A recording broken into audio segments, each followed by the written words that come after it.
তোমরা এখন যেই ক্লিপটা দেখলে সেটা এখন ইনস্টাগ্রামে খুব ট্রেন্ডে চলছে। তোমরা এরকম ধরনের ভিডিও তৈরি করতে পারো। কি করে করবে আসো বলছি। তো গাইস, তোমরা যদি এরকম স্মল রেশিও ভিডিও এডিটিং করতে চাও তাহলে সবার প্রথমে তোমাদের যে কোনো এডিটিং অ্যাপ্লিকেশনে চলে আসতে হবে। তোমরা যেটা প্রেফার করো, ক্যাপকাট বা ইনশট বা এনিথিং।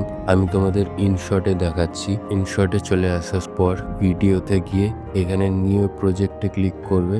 এখানে তোমাদের একটা ফটো অ্যাড করতে হবে। সেই ফটোর মধ্যে তোমরা এই ক্লিপটা অ্যাড করতে পারবে।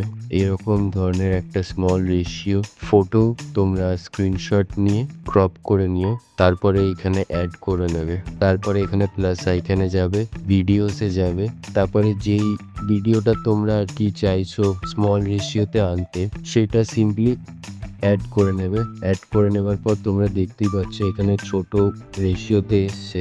এবার আমরা এটাকে ফুল স্ক্রিন করতে হবে। তো তোমরা এটা সিলেক্ট করে নিয়ে জাস্ট দুটো ফিঙ্গারে জাস্ট এটাকে জুম করে দেবে। এই জুম হয়ে যাওয়ার পরে তোমাদের ভিডিও রেডি। তোমরা চাইলে এখানে কালার গ্রেড করতে পারো, সিনেম্যাটিক কালার্স করতে পারো, আর সামনের ফটোটা ডিলিট করে দিও। তারপরে এইখান থেকে তোমরা এই ভিডিওটা পেয়ে যাবে। যেহেতু এইখানে সেই এত ছোট বা স্মলের কোনো ক্রপিং অপশন থাকে না, তো বেসিক্যালি সেই জন্য ছবিটা অ্যাড করে এরকম তোমরা বানিয়ে নিতে পারো।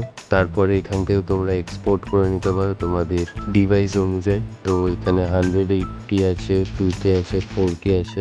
তো তোমরা সেভ করে নিয়ে সিম্পলি এখানে এক্সপোর্ট করলেই এটা সেভ হয়ে যাবে। তো এই ছিল আজকের ভিডিও ইনফরমেটিভ লাগলে অবশ্যই লাইক করে শেয়ার করো আর সাবস্ক্রাইব করে এরকম নতুন ভিডিও পাওয়ার জন্য।